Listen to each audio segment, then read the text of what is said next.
gentlemen, Jai Hind.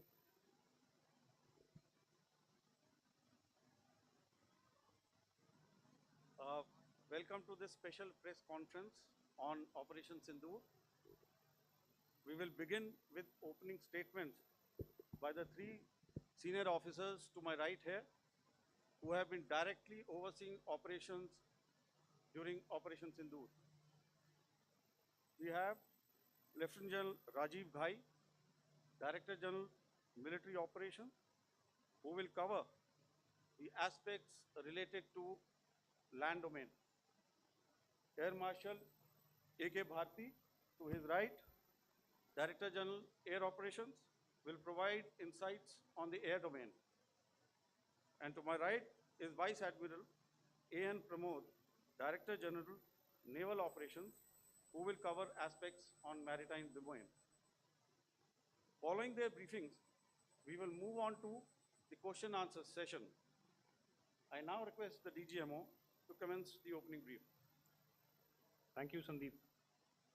A very good evening to all of you, ladies and gentlemen. You are all by now familiar with the brutality and the dastardly manner in which 26 innocent lives were prematurely terminated at Pahalgam on the 22nd of April. When you combine those horrific scenes and the pain of the families that the nation witnessed with numerous other recent terrorist strikes on our armed forces, we knew that the time had arrived to make yet another compelling statement of our resolve as a nation. Operation Sindoor was conceptualized with a clear military aim to punish the perpetrators and planners of terror and to destroy their terror infrastructure. What I do not state here, of course, is the often stated determination of India and its intolerance to terror. It set into motion a very diligent and microscopic scarring of the terror landscape across the borders and the identification of terror camps and training sites. The locations that emerged were numerous, but as we deliberated more, we realized that some of these terror hubs were now bereft of any presence and had preemptively been vacated, fearing retribution from us. There was also a term of reference and our own binding, self-imposed restriction to target only terrorists and thus prevent collateral damage. There were 9 camps that you are now all familiar with, which were confirmed by our various intelligence agencies to be inhabited. Some of these were in POJK, while there were others that were located in the Punjab province in Pakistan. Nefarious places such as Muridke, the hub center of the Lashkar-e-Taiba, has over the years bred infamous characters such as Ajmal Kasab and the likes of David Headley. What followed was a careful scrutiny of each of these sinister locations, their layout, configuration, even the type of construction in each structure, and the terrain obtained around these. This was with an obvious intent to deduce and identify the exact vector that was required for their neutralization, as also the eyes in the sky that we would send up to ensure that we brought back evidence that we had indeed targeted what we set out to. The precise images of these engagements on that fateful and historical night have already been showcased during the first press statement on the 7th of May that was helmed by our Foreign Secretary. I have no doubt in my mind that we achieved total surprise, and those strikes across those 9 terror hubs left more than 100 terrorists killed, including high-value targets such as Yusuf Azhar, Abdul Malik Rauf, and Mudassir Ahmed that were involved in the hijack of IC-814 and the Pulwama blast. The line of control was also violated soon after by Pakistan, and the erratic and rattled response of our enemy was apparent from the number of civilians, inhabited villages, and religious sites such as Gurudwaras that were unfortunately hit by them, leading to a sad loss of lives. The Indian Air Force played a major part in these strikes by engaging some of these camps, and the Indian Navy provided wherewithal in terms of precision munitions. The Indian Air Force obviously had their assets up in the sky, and I will here request Air Marshal Bharti, the Director General of Air Operations, to detail for you the methodology that the men in blue adopted to successfully manifest this mission. Thank you, Rajiv. A very good evening, ladies and gentlemen. It indeed is a difficult time that we have to come here like this and brief you. We could have done without this, but we had no choice. As the DGMO has detailed, the event was precipitated by the dastardly act at Pahalgam. The sequence of events have already been detailed.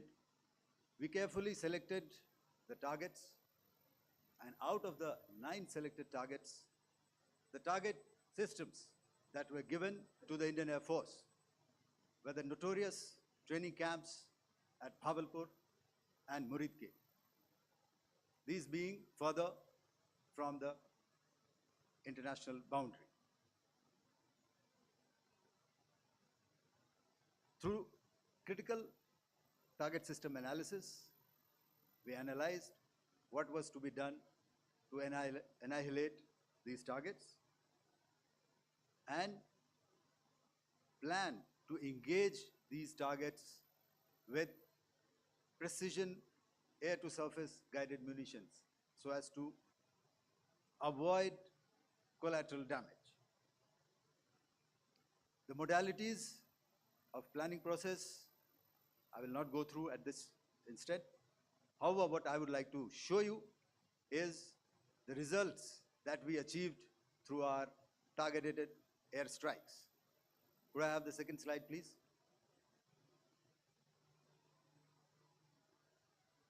Yeah, change, please.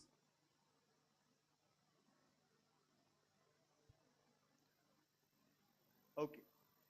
This is what the terror infra at Muridke looks like. If you see, north is as indicated, and to the right is east, where the international boundary lies. Could we have the next slide, please?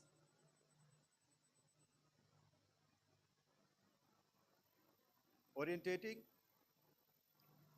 Just go back one slide. Okay. Please have a look at this red building, the series of buildings out here, and this empty ground. Next. If you relate, the empty ground is here, and you see this is the first weapon that is impacting. This is the impact point number 1 on Muridke training camp with our precision guided weapon on early morning 7. Next, please. Keep your eyes glued for the second weapon coming in and the second impact on the selected target point. Next slide, please.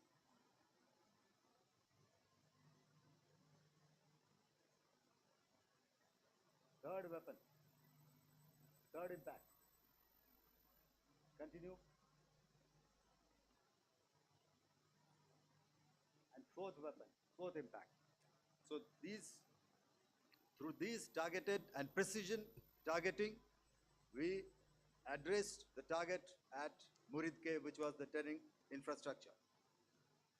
Can you hear me? All right.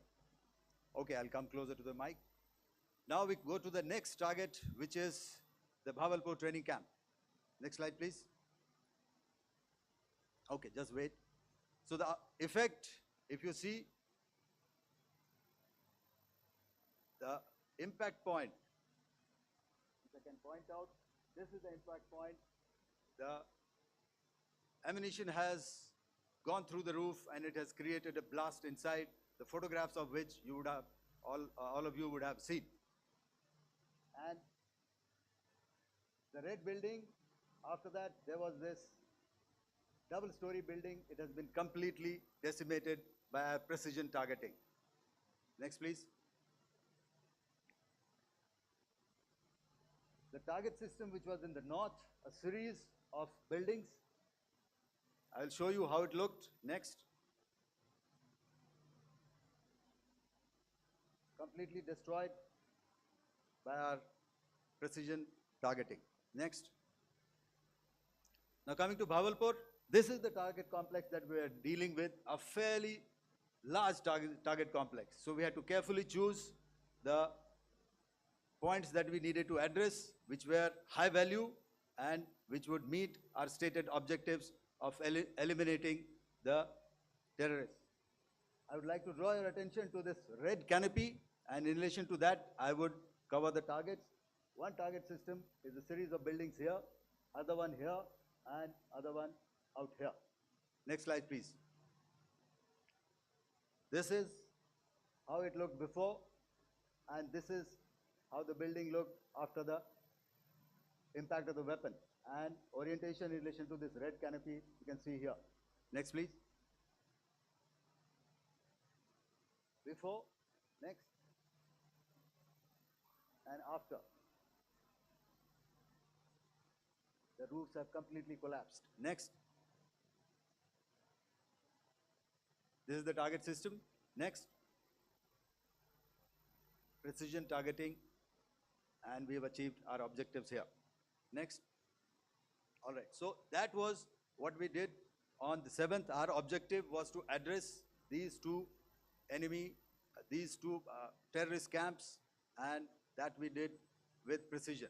And thereafter, we maintained a robust air defense posture, because remember, our objective was to target the terrorist and terrorist infrastructure, not any other infrastructure, not the Pakistani military, not the Pakistani any other infrastructure. So that is what we have maintained on the 7th of May. However, what we saw in the evening of 7th of May, we were saturated with a raid of Pakistani unmanned aerial vehicles and small drones. And these came in waves in our civilian areas, over our military installations, and all of them were successfully intercepted. Few of them did manage to land. However, there was not much damage that they did. And we have our robust counter-US hard kill and soft kill systems which did the job. However, the difference here was that we had targeted the terrorists. The adversary now has targeted our civilians and the military infrastructure. So it had to be responded to. So in a quick and calibrated response, that very night, we struck their radar installations at Lahore and close to Gujranwala, the LYT installation, to indicate to him that we are ready, yet we do not want to escalate. Our fight was with the terrorists and not with the Pakistani military establishment. Thank you.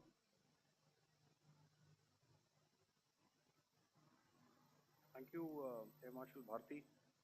So, ladies and gentlemen, he's outlined operations not only on the night of 6th and 7th of May, when Operation Sindoor commenced, but also on the subsequent night. Being well aware and familiar with the congenital and impulsive nature of our adversary. And even though we did attempt to reach out and communicate our compulsions to strike at the heart of terror to my counterpart in the immediate wake of Operation Sindoor, the request was brusquely turned down, with an intimation that a severe response was inevitable and in the offing. We were, of course, prepared. Operations on the 7th and the 8th, Air Marshal Bharti spoken about. On the night of 8th and 9th of May, they flew drones and aircrafts into our airspace all across the borders and made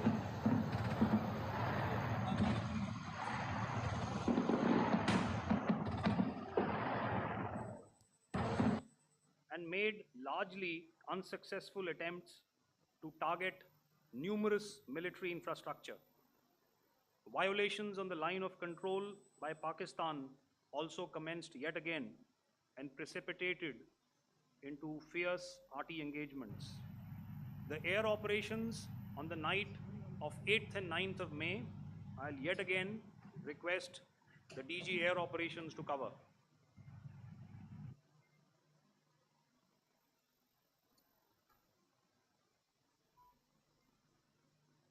So I just covered what happened on the night of 7th and 8th.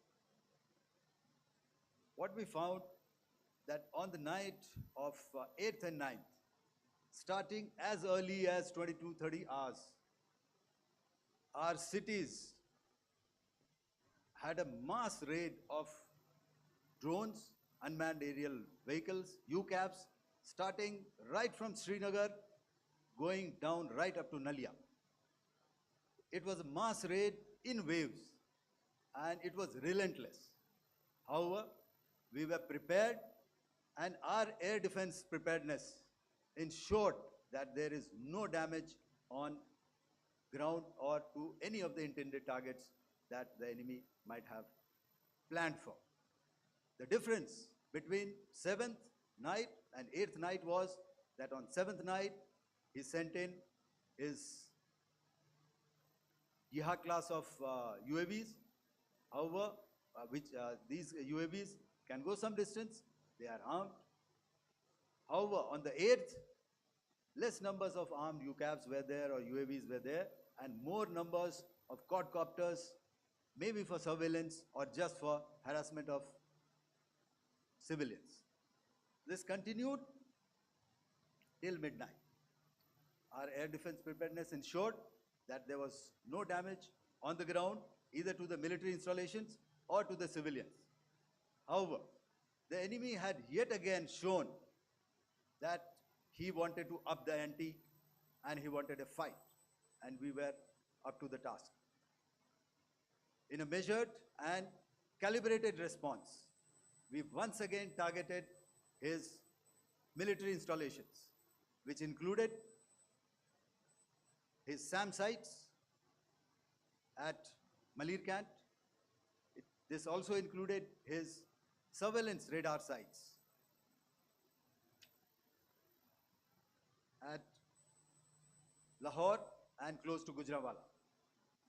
These were suitably addressed, and thereafter his drone attacks continued even till morning, which we countered, and during the daytime there was some respite. Here I would like to bring out another aspect. What we found was that while the drone attacks were being launched from somewhere close to Lahore, enemy had allowed his civilian aircraft to also continue to fly out of Lahore. Not only his own aircraft, but international passenger aircraft, which is quite insensitive, and we had to exercise extreme caution, even at the cost of some tactical disadvantage, to ensure that there is no damage to any of the civilian aircraft. And this was also brought out in our press briefing during the day. So I will now hand over to my colleague to cover the events of 9th onwards. On land, we also undertook certain measures such as deployment of air defense and electronic warfare assets to establish an integrated grid with the Indian Air Force, and I have seen and heard some of you wax eloquent about the benefits of such an architecture when it comes to negating and combating air intrusions. We also carried out deployment to include movement of our forces in the land, sea, and air domains. The night of the 9th and the 10th of May saw similar intrusions by drones and aircrafts, and this time there was a concerted effort to target airfields and some very, very important logistic installations, albeit yet again unsuccessful and denied gallantly and efficiently, I must say, by the integrated Indian Air Force and Indian Army Air Defense.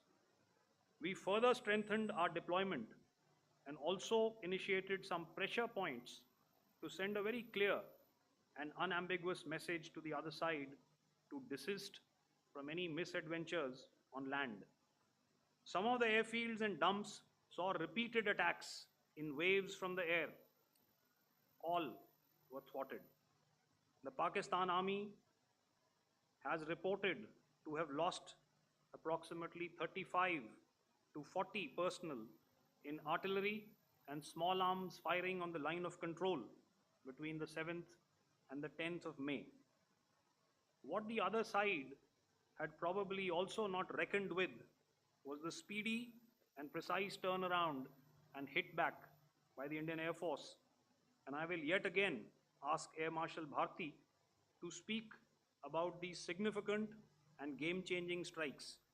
I will thereafter request Vice Admiral Pramod, my colleague and Director General of Naval Operations, to tell us about some very telling naval maneuvers in the Arabian Sea that exerted pressure on the night of 9th and 10th of May.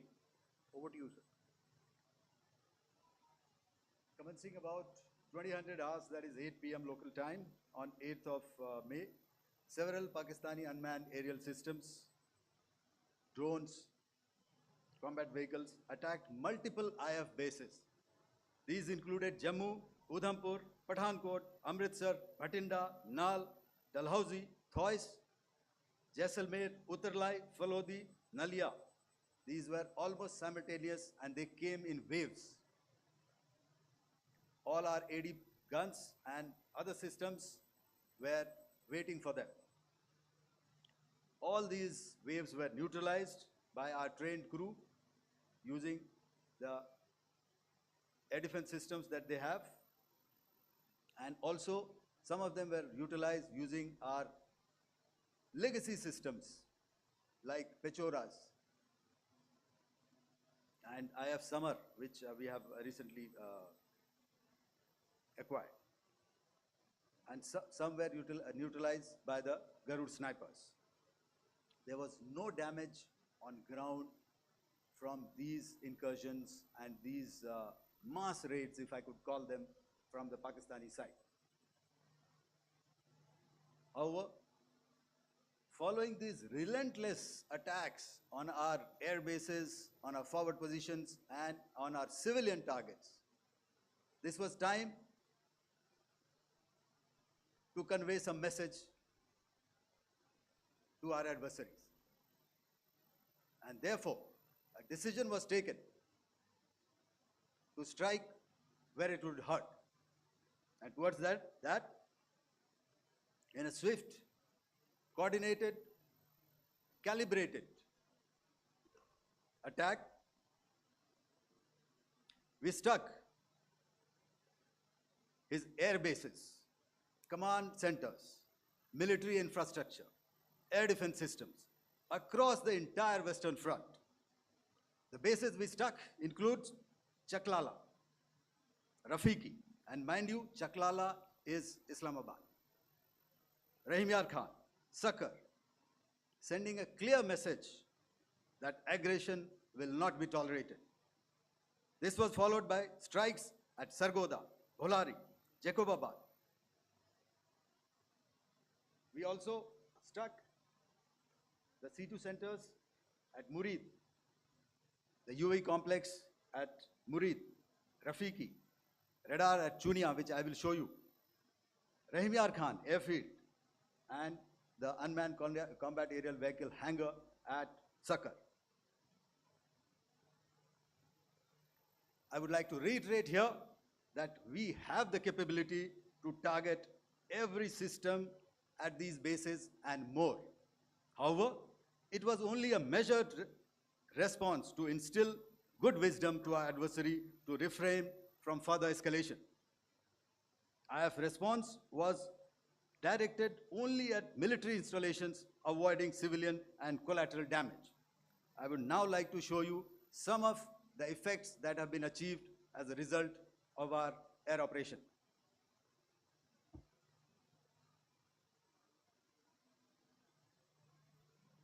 Here is the Pasroor air defense system, if you could see. Zoomed up view. This is the radar mounted on a high tower. And after the strike,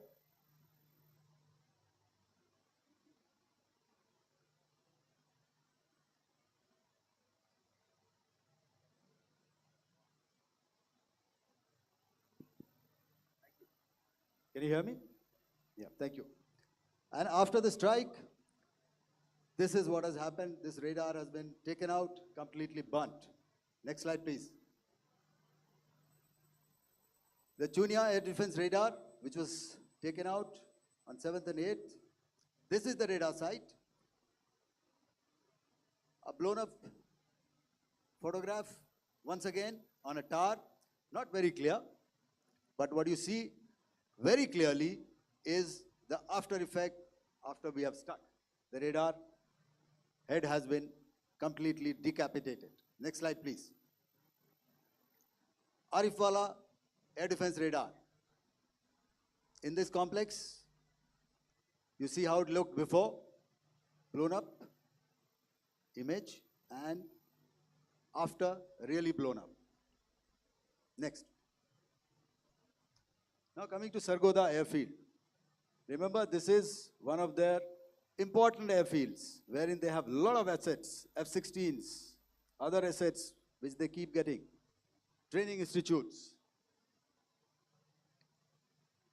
And we have stuck this airfield. It is not, if you zoom in here, then one impact point here on the runway and second impact point of our weapon, precision weapon on the runway. And if you see this blown up, repairing going on. Same here. Next. Rahim Yar Khan.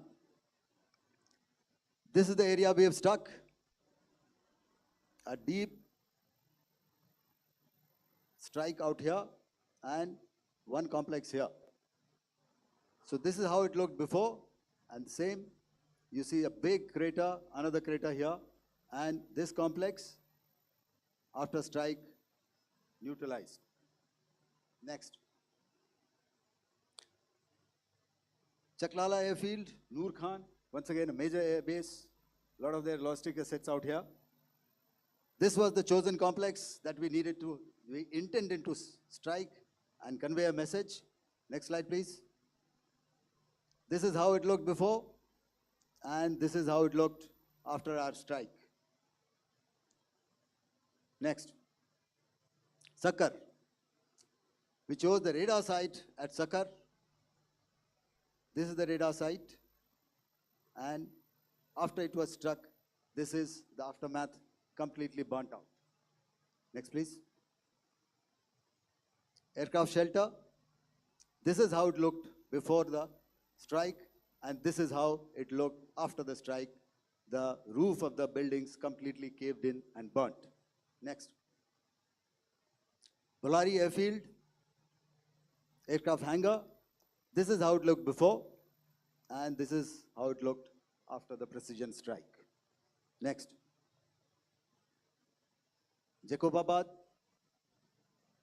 aircraft hangar, and this is how it looked after.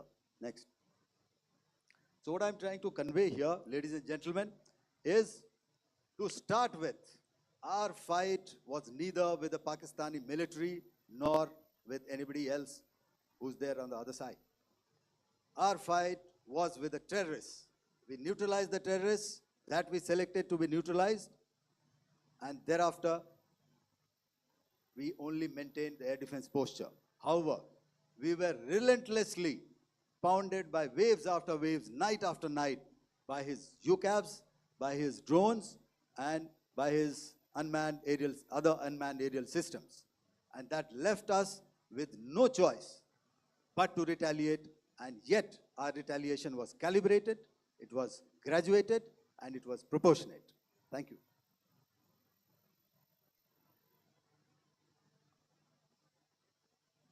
Good evening, ladies and gentlemen.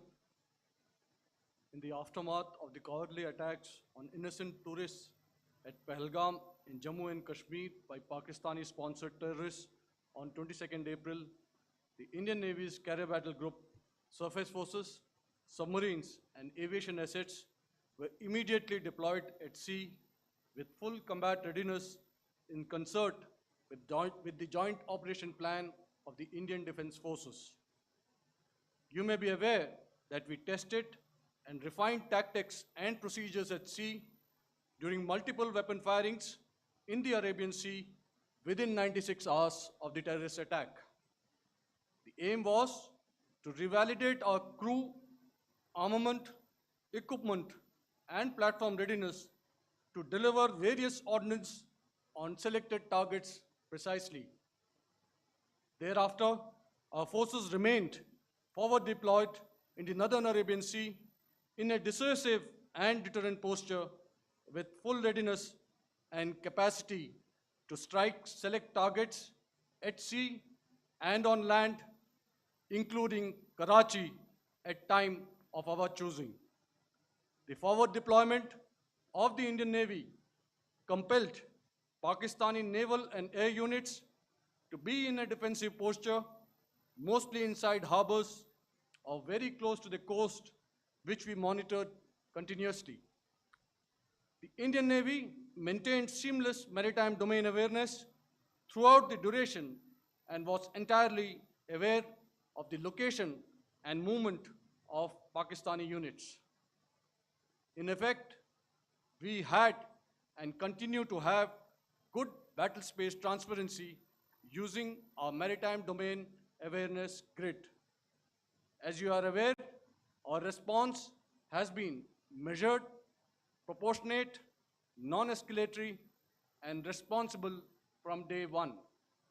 Accordingly, the calibrated approach considered all options, including the ability of the Indian Navy for offensive action from and at sea. As part of this escalation control mechanism, the application of force by the Navy was planned in a synchronized manner in coordination with the Army and Air Force, the highlight being teams from the three services working closely in an integrated manner.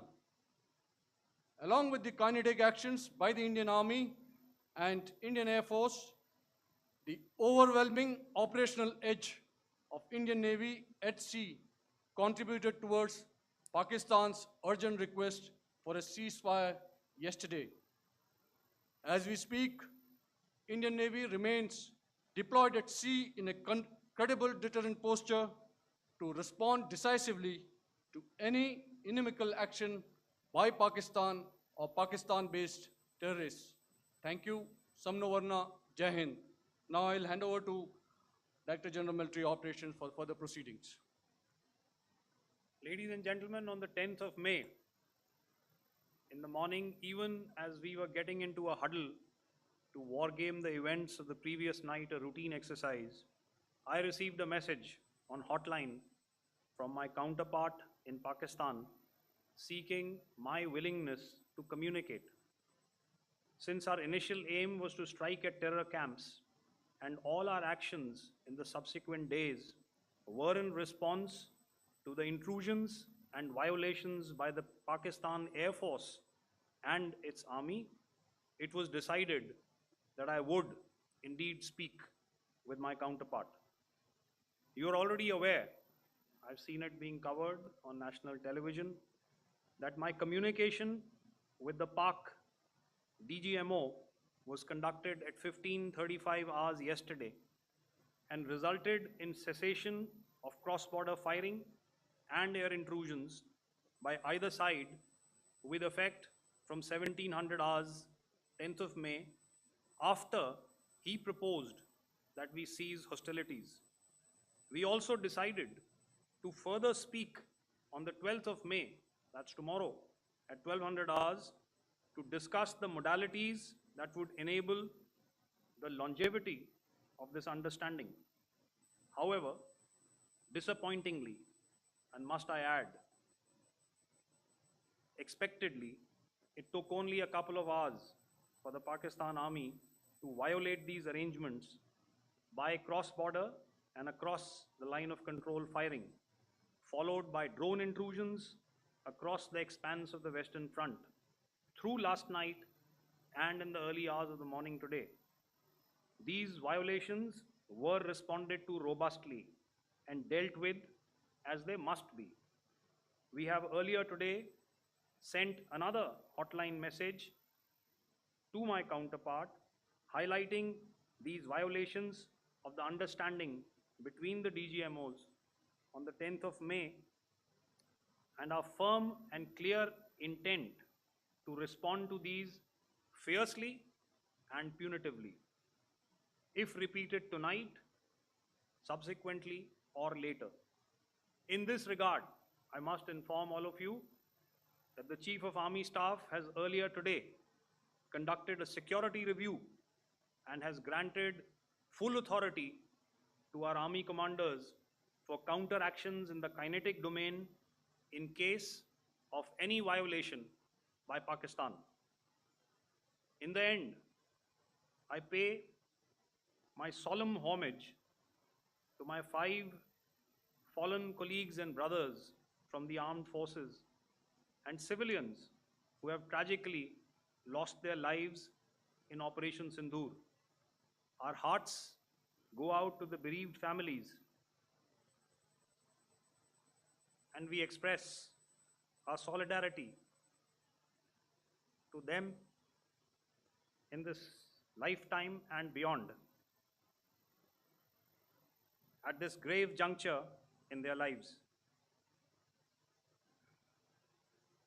Their sacrifices shall always be remembered and spoken of in glowing terms by a grateful nation. We have thus far, ladies and gentlemen, exercised, and my colleague Pramod highlighted this, immense restraint, and our actions have been focused, measured, and non-escalatory. However, any threat to the sovereignty, territorial integrity, and safety of our citizens will be met with decisive force. Jai Hind. Okay, ladies and gentlemen, we are now open for questions. All right, now since I would not know all of you, I would expect you to please raise the placard or your hand, and once I indicate, I expect you to please give out your name and the media group that you belong to.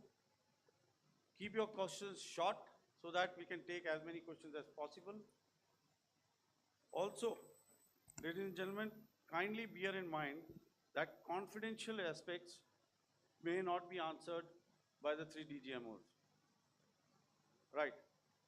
I've got a lot of hands there. Let me start from the left. Left foot always in front when we start marching. So here we have to the left, okay, yeah, 238.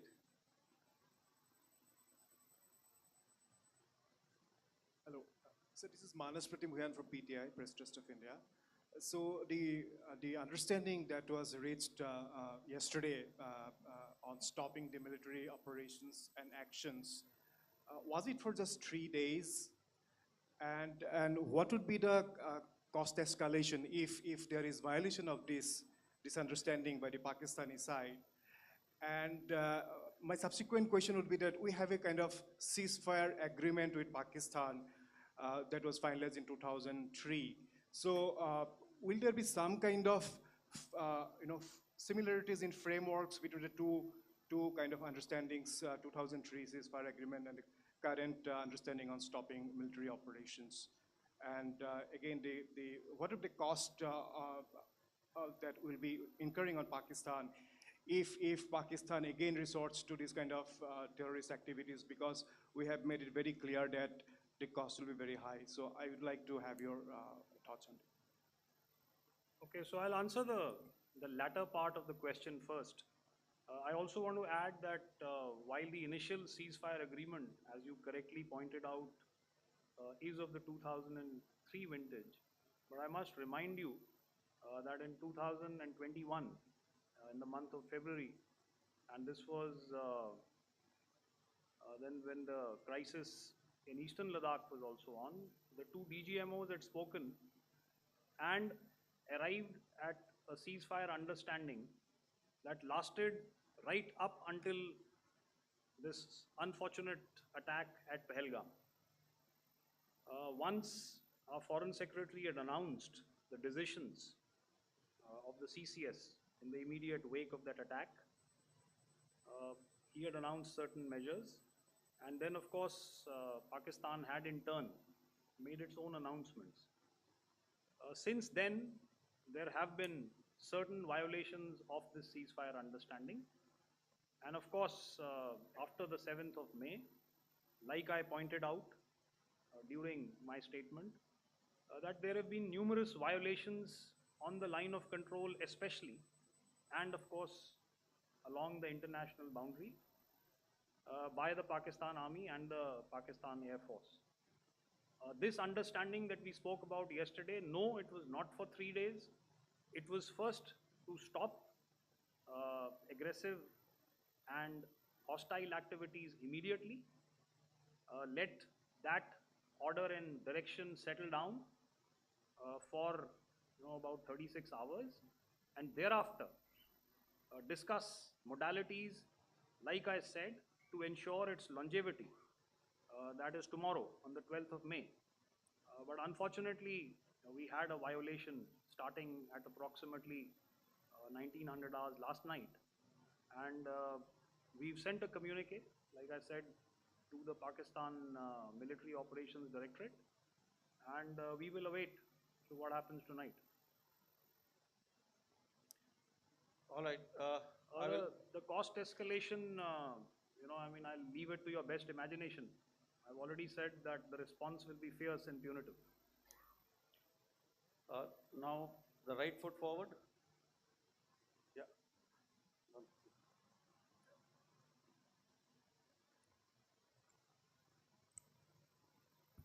Sir, I am Ajit Dubey from ANI, sir.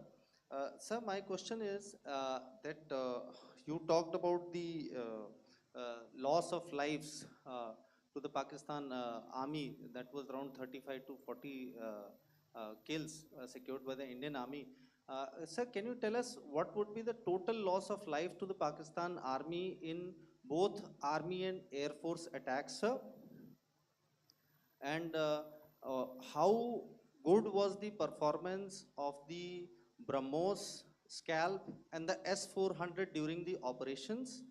And sir, since we have sir, just one line, No multiple sir. questions, please. Sir, all right. and since sir, we have achieved such a spectacular, we have made good achievements in this entire operation, can we say that we have emerged victorious, or we have a big upper hand over the Pakistanis in this entire conflict? Thank you very much, sir. So I'll answer the question about the loss of lives on the other side. Of course, there are various means to ascertain that number. There is information from various agencies that come in. There are, of course, on the line of control, other ways to find out as to what has been the effect of what you are doing there in ceasefire violations. So therefore, I mentioned 35 to 40 on the line of control, and please remember that once Operation Sindoor was launched, the responses of the Pakistan Army were also on Indian Army or the Indian Armed Forces infrastructure. Let me put it that way. So that's why I did not cover casualties of the Pakistan army, at least in the initial phases of battle, because those were not our targets. Our targets were terror oriented. And of course, later, once they launched air intrusions and air operations on our infrastructure, we've used heavier weapons, and of course, there would have been casualties, but those are still being assessed. The effects of the weapons that you mentioned, I will request Air Marshal Bharti to apprise all of you about those. Okay, meeting sometime. I never mentioned about any of the weapons that we use. Check. Okay. What I was saying, that I never mentioned of any of the weapons, the caliber that we used. All right, so we'll leave it at that. Those are matters of operational details which I would not like to go into. But suffice to say that whatever methods and whatever means we have chosen, it had the desired effects on the enemy targets. How many casualties? How many injuries? Well, to start with, our aim was not to inflict casualties, but in case there have been, it is for them to count. Our job is to hit the target, not to count the body bags. In the last part of your question, I wonder if you read out the tweet on ADGPI at midnight once we'd done what we had to in Operation Sindoor. And that's credit to my friend here on the left. Justice has been served, Ajit. That is all that I will say. Ajit, I'll request you to, refrain putting words into his mouth. All right. Yeah, I'll come back to the left. 147. Sorry, 47. No, 47. Did I see it here or? Good evening, gentlemen. Sorry, 147, I saw it there. Sorry. Yeah, since I've already said 147, start please. Hi, sir. Good evening. This is Shivam Patel from Reuters News Agency. Thank you for giving me the opportunity. My question, sir, is how many military targets did Indian Armed Forces strike in Pakistan in response to the attacks from Pakistan? How were these targets selected? And how many troop casualties have been there in total on both sides, if you could give details? Thank you. I'm sorry, where are you? I haven't spotted his. He's to the right. Okay. Can you just repeat that for me, please? Sure, sir. So my name is Shivam Patel. I'm from Reuters News Agency. My question is, how many military targets in total did the Indian Armed Forces strike in Pakistan in response to the attack from Pakistan? How were these targets selected? And how many troop casualties have been there on both sides, if you can? So you're speaking of the targets that I mentioned in the wake of the attack at Pahalgam, right?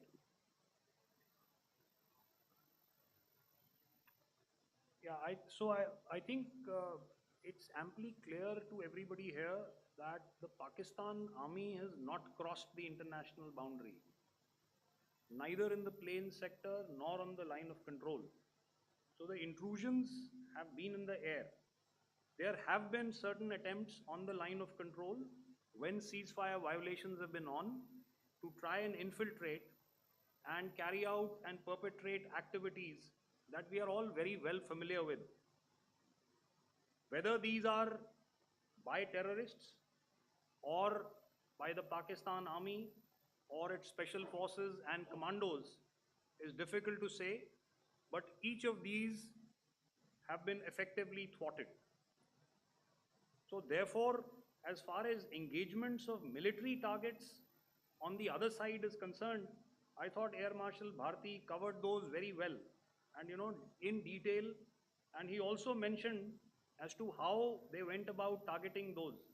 I think those images were very clear and very, very graphic in telling us as to what we needed to hit.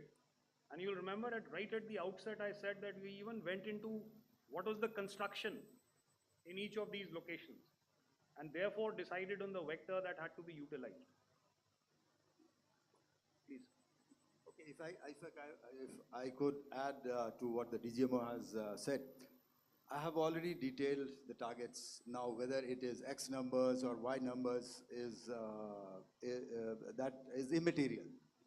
And what damage have we inflicted? You have seen. What are the casualties on the other side? As I said, that is for them to count. As far as we are concerned, from the air defense side, if they had a choice, they would have definitely come in. They are fighters, there are more numbers of UCAVs. It is not that they did not intend to come in. It is only that our robust AD posture prevented them from coming in. So that must be known, and that must be realized by all the audience here. Yeah, I'll come to the left now, 24.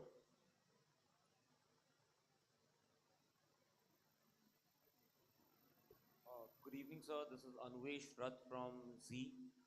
Sir, I wanted to know on the first briefing, which was done by FS and two representatives from Air Force and Army, you showed a list where there was 21 places in that list. You have stuck 9. Are more operations going to be held? Is Operation Sindoor still on? And the second question, thank you, sir. Thank you so much. And also, I want to congratulate all three of you for a fantastic operation that you guys have done. Thank you so much. Thank you so much for that one question. Yeah. Sir, the question. Unfortunately, Rath, is that your name? I'm sorry. You know, as far as operational details are concerned, I am not in a position to share those right now. But I think I'll take a cue from Pramod. You know, he said towards the end that the Indian Navy is still in a posture that is deterrent. And I have already made it very clear towards the end of what I said that it's only a couple of hours ago that the Chief of Army Staff has carried out a security review, and he's authorized our Army commanders to deal with violations of any kind from across the borders in a manner that they deem fit. So again, to reiterate, the response will be fierce and it will be punitive.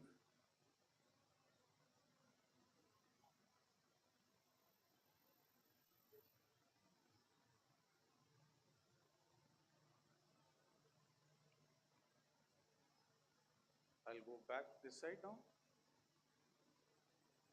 Yeah, 255. She said middle wale kya karenge, so 255. Oh, sorry. Good evening, sir. I'm Shailesh from National Defense. Please allow me, first of all, to pay my gratitude for protecting us Indians. Thank you very much. Sir, since the enemy has been talking about taking down our aerial platforms, it would be deemed fit in case we can reveal that we have taken down their fighter jets. What could be the number? Though you said that they may be not good to reveal the platforms, but since this has come from various quarters in Pakistan, so I believe that we need to answer, in case if you can, sir, if you may allow. The question is for me? Yes, sir. Okay, and if I get it right, you want to know how many of their planes we have downed? Yes, sir. Yes, sir. All right. See, as I said, their planes were prevented from coming inside our border. All right. So we do not have the wreckage with us, but definitely we have downed a few planes. Numbers, we would not like to hazard a guess out here. Okay. I have the numbers, and we are getting into the technical details of it to establish it. So I would not like to put a figure at this time, but definitely there are losses from their side which we have inflicted. Were they fourth generation plus, sir? No, See, sir, you're putting words into my mouth. Why do you Sir, say fourth generation? Let us make it high tech. Thank you so much. all right. Yeah, 163.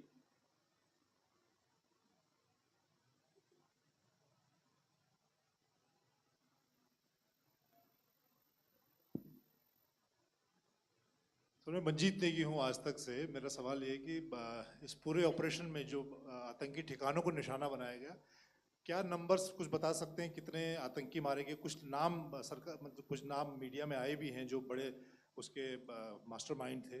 और एक सवाल जो आज air force ने भी एक tweet किया कि ऑपरेशन सिंदूर अभी जारी है और सरकार की तरफ से भी कहा गया। और पिछली बार जब विदेश मंत्रालय की प्रेस कॉन्फ्रेंस पहली हुई थी उसमें वो लिस्ट दिखाई गई थी कि 21 टेरर कैंप आइडेंटिफाई किए गए हैं। तो क्या जो बाकी बचे हुए टेरर कैंप हैं उन पर भी कार्रवाई होगी? और एक नंबर अगर आप बता पाएं कितने टेररिस्ट मारे गए? Manjeet ji, 3 questions. The third one has just been asked here before. So 21 this thing. So I'll request the first to be answered so that we have more number of people who can ask. Manjeet, जब मैंने statement दिया तो मैंने शुरू में ही कहा कि जैसे ही ऑपरेशन सिंदूर कॉन्सेप्चुअलाइज हुआ तो हमारा जो पीछे की कार्रवाई होती है स्पेड वर्क और टारगेट्स को आइडेंटिफाई और एनालाइज करने की कार्रवाई शुरू हो गई थी। मैंने जब स्टेटमेंट दिया तो मैंने बताया कि बहुत सारे थे, हमने 21 दिखाए होंगे और भी हैं, लेकिन वो लिस्ट फिल्टर करते करते 21 तक पहुंची। अब क्या आगे एंगेज किए जाएंगे? अगर ज़रूरत पड़ेगी तो ज़रूर एंगेज किए जाएंगे, लेकिन मैंने बताया कि इस समय जो इंट एजेंसीज़ ने हमें बताया कि फलाने कैंप में प्रेजेंस है, हमने उनको एंगेज किया। कुछ नाम मैंने लिए, कुछ नाम अभी पुख्ता किए जा रहे हैं। मैंने आपको बताया कि जो इंट एजेंसीज़ ने अभी तक असेसमेंट किया है उसमें उन्होंने कहा है कि तकरीबन 100 से ज़्यादा मारे गए हैं। और एक आज आपने तस्वीर भी देखी कि काफ़ी प्रोमिनेंट जो फ्यूनरल था, काफ़ी प्रोमिनेंट एक जो हस्ती हैं वो ऑर्गेनाइज कर रहे थे और उस फ्यूनरल में और कौन कौन लोग अटेंड कर रहे थे वो तो आपने देखा ही। तो आप लोग सब समझदार हैं और मुझे ये कहने की ज़रूरत नहीं है कि इन लोगों को कहाँ से सपोर्ट मिल रहा है। अगर नहीं मिल रहा होता तो ऑपरेशन सिंदूर नहीं होता, तो उसी की वजह से है ये ऑपरेशन। আমাদের ফেসবুক পেজটিকে লাইক এবং ফলো করুন, সেই সঙ্গে